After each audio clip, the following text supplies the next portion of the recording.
bamwe abanyamakuru bebembirwe chairman wabo Isaac Bernard Tushabe ngo eki bakikozera habwo kuba hariho enkoregana nungi hagati y'abanyamakuru n'abantu ba burijo.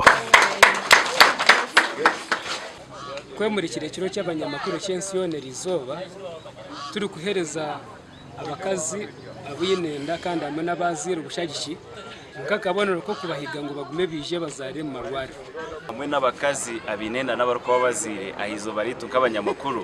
nkagumwe aha muringo ubwo kureka ngo twashagika community turi kukoregana nayo nisima ruhanga munonga ahabwe kiro kitu nk'abanyamahurire kandi nishemererwa kushanga ngo nitwe at least nito to celebrating ekiro kitu nishaba okuja government nangwa nabandi bantu bona bagume batutemo shitinzi ekintu cyo kushanga umunyamahurire to kumubaramu abakwaka allowance ni bajya mukastogo no munyamahurire abari kugira cyo shanga ni bas taking for granted. Reverend Edison Ampire or mission coordinator ahabwo bureberezi bwa North Kigezi kandi wayigita abanyamakuru omukugabe bintebi yasimo murimo ogw'abanyamakuru bakora embere y'umukurabamu ezimwe tizanguhi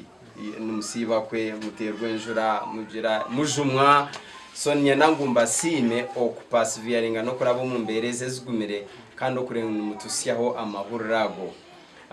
echa kandi omukutusiya amahurirago okureba ngo nagarete ntunguka tugakureta butabanguko so nkanye komwebembezi warukoze kandi komwebezo mu mbanye Uganda nkabe ni mpiga government yito ya NRM iriyo mbuyemuzi wa president Museveni ukongera okutamamani ukuteko mu nkora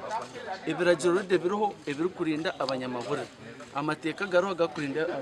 nk'abanyamahurire the human rights ziroho okugezaho munongo kuziteko mu nkora kandi zikaba observed. Bamwe habatura abatunge bintebi basima abanyamakuru okubirukanjera ahabwo kubembera yabo ebire tanguhi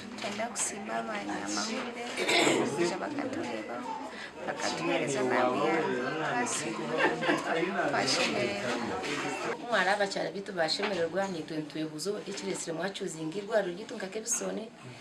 konka nashemererwa mwakigambo burinde mutkunzira nk'abantu mbasi bantene bugacira kandi nasema na ba reverend bari hanuya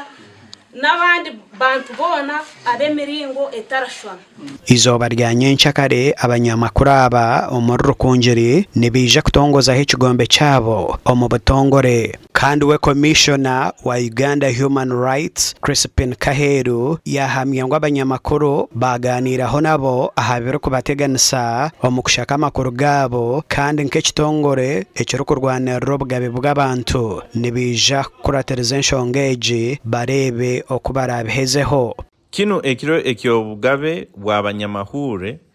nikitwijukya ngu abo bona abanyakukozesa amani gekalamu ngo obutuuku batwina ebikukozesa ebihikire n'ebigambo eby'amazima kandi